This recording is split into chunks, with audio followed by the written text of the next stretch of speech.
उन्हें आंखें बंद करें सब लोग, बस 10 सेकेंड के लिए आंखें बंद। इन सभी लोगों के शरीर की क्षमता बढ़ा दी जाए। ओम, और बढ़ी हुई ऊर्जा सब इन्हीं में समाहित कर दी जाए। बैलेंस। आज के बाद से जब भी जब तप की ऊर्जा इनमें बढ़ेगी, इनमें पहले से ही दरबार की जो शक्ति खुली है उसमें सब मिलाए जाएं, सब ये जोड़ दिए जाएं। जब भी इनके जप तप की ऊर्जा बढ़ेगी तो शरीर की क्षमता स्वतः ही बढ़ जाएगी, ताकि बढ़ी हुई ऊर्जा अंदर समाहित होती रहे और सुरक्षित होती रहे। बैलेंस। 7 बार बोलो ओम नमः शिवाय।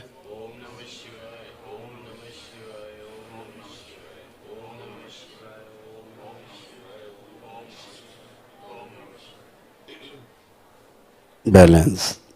दोनों हथेली आपस में रख लें, आंखों पे रखें, ऐसे 3 बार करके धीरे धीरे आंखें खोल लें। बोलिए सद्गुरुदेव भगवान की। आज का आपका जो कार्यक्रम है पूरा हुआ, और अब सब लोग अपना अपना मंत्र लेते हुए और आगे का कार्यक्रम अपना बनाएंगे। 2.5 लाख मंत्र जप है इसका। इस मंत्र का 2-3 चीजें बता देनी उचित होगी। चूंकि बीज मंत्र इसमें छिपे हुए हैं और असाधारण मंत्र है, तो उच्चारण में गलती नहीं हो। उसके लिए जैसे अक्सर लोग गलती करते हैं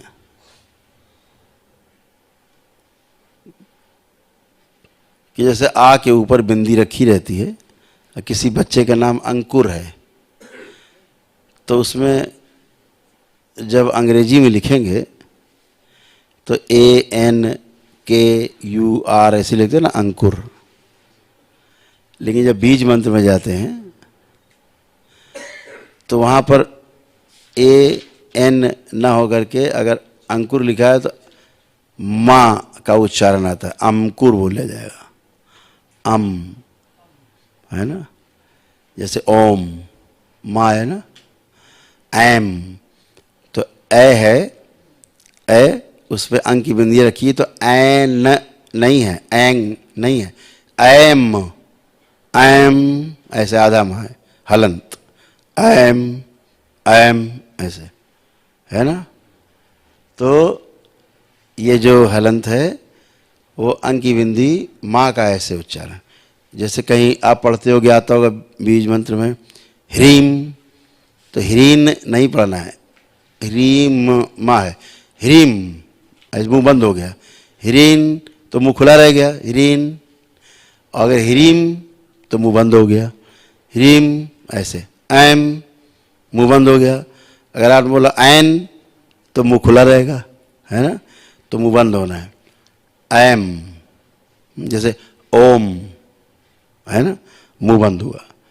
तो ऐसे ही आपको ध्यान रखना है कि बहुत लोग भ्रमित हो जाते हैं कि अंक की बिंदी लिखी है तो इसे हम क्या पढ़ें। जैसे लिखा है श्रीम, श्री लिखा है, जैसे लिखते हैं श्री फलाना नाम लिखते हैं, पहले श्री लिखते हैं। तो श्री में अगर अंक की बिंदी ऊपर रखी है तो उसको क्या पढ़ा जाएगा, श्रीम ऐसे। श्रीम माँ मतलब बंद हो जाएगा मुंह ऐसे। इतना बात आपको केवल ध्यान रखनी है। और अगर ये जो आप तंत्र दीक्षा के लिए आप उद्यत हुए हैं, आप आज आपको मिलने जा रही, हो गया कार्यक्रम आपका। दरबार में जो अगियारी जो आपने सिद्ध किया होगा अपना दशांश का हवन, अगर इसको अगियारी को जला करके अगर इन मंत्रों का जप किया जाए, दशांश तो आप करेंगे ही, तो इसकी ऊर्जा बहुत विशाल होगी। समझ रहे हैं आप? कुछ लोग करके देख सकते हैं, ट्राई कर, जो सक्षम है। नॉर्मल जप जो इसका है, जो 2.5 लाख जप है, अगर आप एक जप जला लिया अपना, लगे घंटा 1.5 घंटा, इतना टाइम जल रहा है, अपना करते रहे, तो फिर उसका एक अलग ही आपको मिलेगा नशा ठीक है ना, एक अलग ही आपके पास ऊर्जा होगी, क्योंकि उतने समय तक पूरा दरबार के प्रभाव में आप होंगे। यानी जैसे जैसे कोई घाव हो गया किसी को शरीर में, ध्यान से सुनिएगा। अब घाव हुआ तो घाव क्या करते हैं लोग, बाहर मलहम लगाते हैं। तो मलहम किस लिए लगाते हैं, कि घाव सूख जाए। ये बड़ी भ्रांति है, जबकि मलहम से घाव सूखता नहीं है। मलहम सिर्फ इसलिए लगाया जाता है बाहर, ताकि बाहर का जो बैक्टीरिया है वायुमंडल का, वो घाव में ना घुसे, है ना। और घाव में अगर घुसेगा तो फिर वो इसमें संक्रमण होगा। तो अंदर जो सेना आपके घाव को भरती है, वो आपके अंदर ही सेना है। मस्तिष्क के आदेश पर आपके अंदर जो काम करने वाली सेना है घाव को भरने वाली, वो अंदर ही शरीर के है। ठीक है, WBC तमाम रहती हैं, वो सेना अंदर काम करती है। तो क्या काम होता है, अंदर अंदर घाव भरती है। अगर वो बाहर मलहम ना लगाया जाए तो आधी सेना तो लग जाएगी लड़ने के लिए बाहर वालों से जो आक्रमण होंगे घाव पे, और आधी सेना उसको केवल अंदर से सुखा पाएगी, हील करेगी, ट्रीट करेगी, उपचार करेगी। और अगर बाहर मलहम लगा दिया जाए तो पूरी पूरी सेना उस घाव का उपचार करती है, बाहर से सुरक्षा कवच मिल जाता है। ऐसे ही अगर आप अग्यारी जला करके, सिद्ध अग्यारी दरबार की, और आप वो करते हो उसका जप, तो एक आवरण आपको मिल गया बड़ा। तो बाहरी कोई, क्योंकि जब भी कोई आप अच्छा काम करने जाओ, आप कोई उठाइए पीछे ग्रंथ, अपने धार्मिक ग्रंथ, तो जितने लोग अच्छा काम करने गए उनके पीछे जरूर लोग पढ़े कि भैया करने ना पाए, चाहे कुछ भी हो जाए, है ना। इतिहास पुराण सब गवाह हैं। तो एक आपको आवरण मिलता, उस आवरण के अंदर अगर आप करते हो तो फिर अच्छी। जैसे ललित अभी एक दिन बता रहे थे कि हरिद्वार से यहाँ नहीं आ पा रहे थे, बैठे नहीं आ पा रहे थे, तो उन्होंने डिब्बे में एक अग्यारी जलाई, अपनी स्कूटी में टांगी, और तब ये वहाँ से यहाँ तक आ पाए, अग्यारी जला जला के बैठे। नहीं, ये हरिद्वार से यही नहीं आ पा रहे थे, बात भी तो ऐसे करके आ पाए। तो उसका एक अलग प्रभाव, दरबार उस समय चारों ओर आपके उसकी शक्तियाँ रहती हैं, तो वो कर पाएँ जो लोग। सबके लिए अनिवार्य नहीं है, ये अनिवार्य नहीं है। हमने एक बात केवल बताई है आपकी, जो लोग कर सकते हैं अगर, तो ऐसे भी कर सकते हैं। ठीक है, जिनके अपने स्वयं के व्यापार हैं, संस्थान हैं, जो लोग अपना रोज कर सकते हैं, रोज भी कर सकते हैं, शनिवार कर सकते हैं, कभी तीज त्यौहार पे कर सकते हैं, अमावस्या पूर्णिमा में कर सकते हैं, जला सकते हैं उसको। वो एक सिद्ध अग्यारी है।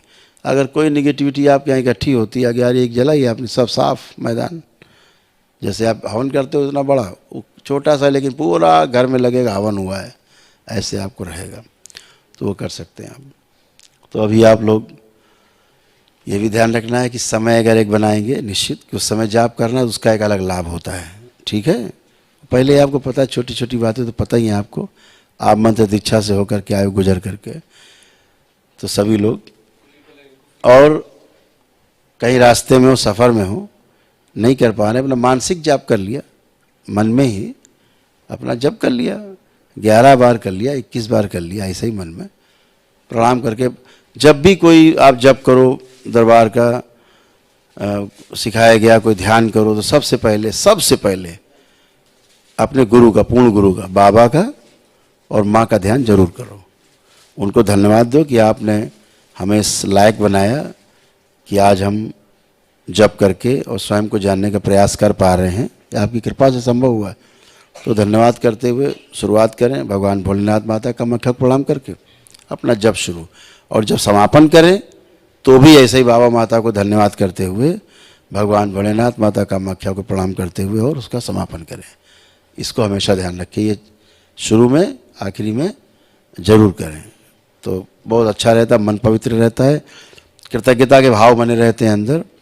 जैसे विश्वास का एक भाव होता है, तो कृतज्ञता एक, उसको बोलते हैं ना, ग्रेटिट्यूड है ना अंग्रेजी में, तो वो बना रहता है। कृतज्ञता का भाव गुरु के प्रति हमेशा बना रहना चाहिए, क्योंकि जब कृतज्ञ रहेंगे, जो कृतज्ञ रहते हैं वही मानव हैं, वही मनुष्य हैं।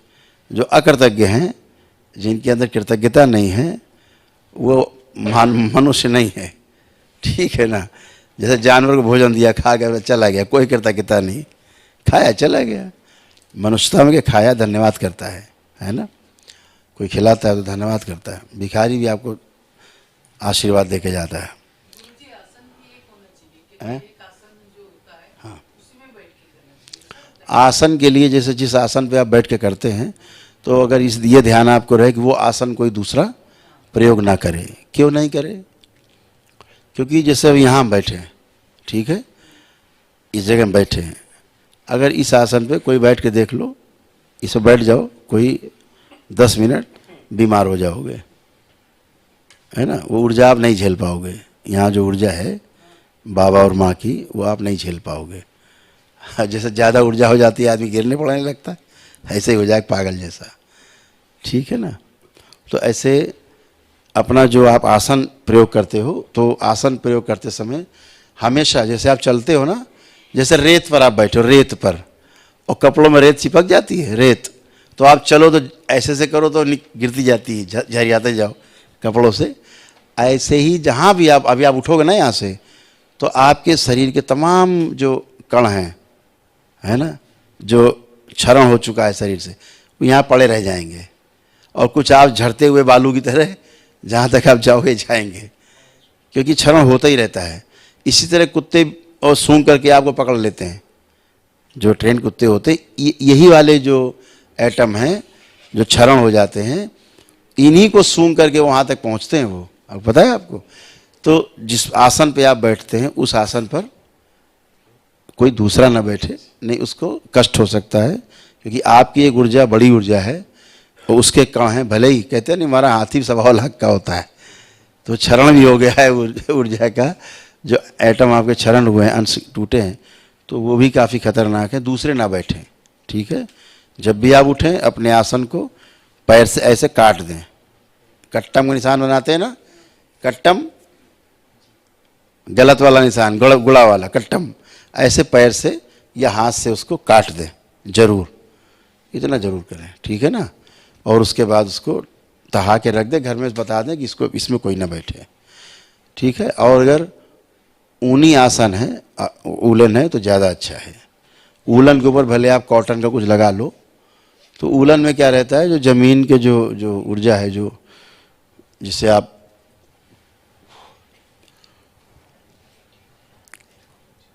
कहते हैं अर्थिंग आ रही है, जो अर्थिंग आती है ना, एक अर्थिंग करंट, तो ऊन जब रहता है तो उसमें नीचे की आप करंट से हटे रहते हो। आप देखते हो पहले तपस्वी और योगी खड़ाओं का इस्तेमाल करते थे, लकड़ी, लकड़ी का इस्तेमाल करते थे, तो वो उस ऊर्जा के समीप नहीं हो पाते थे, अलग बने रहते थे, पृथ्वी की ऊर्जा से बचे रहते थे, बीच में लकड़ी रहती थी, तो करंट जो अर्थिंग है नहीं उन पर असर करता था। जैसे हम खड़ाऊ नहीं पहनते, तो हम जहाँ रहते हैं हमने सब लकड़ी लगवा दी है, पूरे में हो गई खड़ाऊ, तो हमने लकड़ी लगवा दी सब में लकड़ी लगी हुई, ज़मीन में भी लकड़ी लगी हुई है, तो अपना वो बाहर है करंट से, है ना। तो वो शौक में नहीं लगवाई है, मतलब वो इसलिए लगवाई कि खड़ाऊ का ही काम करती है, आप उस ऊर्जा से बचे रहते हो जो, ठीक है। तो आप इसको उलन का अगर वो हो आसन, तो कल हमको एक बहन आई थी, उन्होंने हमें मृक्षाल हमें दिया, तो बहुत अच्छा लगा, है ना। बाबा हमारे जिस आसन पे साधना करते, तो आसन मेरे पास है ना, वो भी आसन है मेरे पास, लेकिन हमारे गुरु का आसन है, हम कभी उस आसन पे बैठे नहीं। हमारे गुरु का आसन है ना, पवित्र है, बस सुरक्षित रखे हुए हैं संजो के, है ना। हमारी उससे यादें जुड़ी हैं, वो जुड़े हुए हैं, कण कण समाया हुआ है उनका उसमें, तो कभी उसमें बैठने की ज़रूरत हमने नहीं की है बैठे नहीं, रखा हुआ है। तो वही सीख हम आपको भी दे रहे हैं, है ना, कि आपको दूसरे के ना आसन में बैठना है, ना ही दूसरे को अपना आसन प्रयोग करने देना है, इसका ध्यान रखें। आप देखो ना, पहले रसोई घर में पाटा नहीं, पीढ़ा, वो भी लकड़ी का ही होता था नहीं होता, उस पर बैठ के भोजन करते थे, क्योंकि खाने में भी एक ऊर्जा बनती है। आपको शायद पता हो कि ना हो, अगर आप भोजन करते हैं तो बाद में पसीना सीना आता है, तो ऐसे समझो कि आप दौड़ के आए 5 किलोमीटर, इतनी ऊर्जा खर्च होती है ये भोजन करने में। इसीलिए हम जूस पी लेते हैं, भोजन में ज़रा कम इंटरेस्ट रखते हैं, एक इतना बड़ा गिलास लेके आता, लड़का देखो इतना बड़ा हमेशा गिलास लेके आता, जूसे रहता है, पी लो अपना काम खत्म हो जाए, क्यों इतना मुंह चलाओ ऊर्जा नष्ट हो, वही बची और जूस भी अंदर हो गया। तो हमेशा इसका ध्यान रखना है, छोटी छोटी चीज़ें हैं वो आपको बहुत लाभ देंगी। और खाने में जो है हमेशा भोजन सात्विक रहे तो और अच्छा रहता है, आपकी सात्विकता जो है वो भंग नहीं होती है, अच्छा बना रहता है मन। बाकी आपको छोटी छोटी बातें सही पता है, आगे बहुत चर्चा आप सबसे होंगी। अभी एक एक करके सभी लोग अपने मंत्र को ग्रहण करेंगे, बाबा को उधर से धन्यवाद करते हुए इधर आते जाएंगे।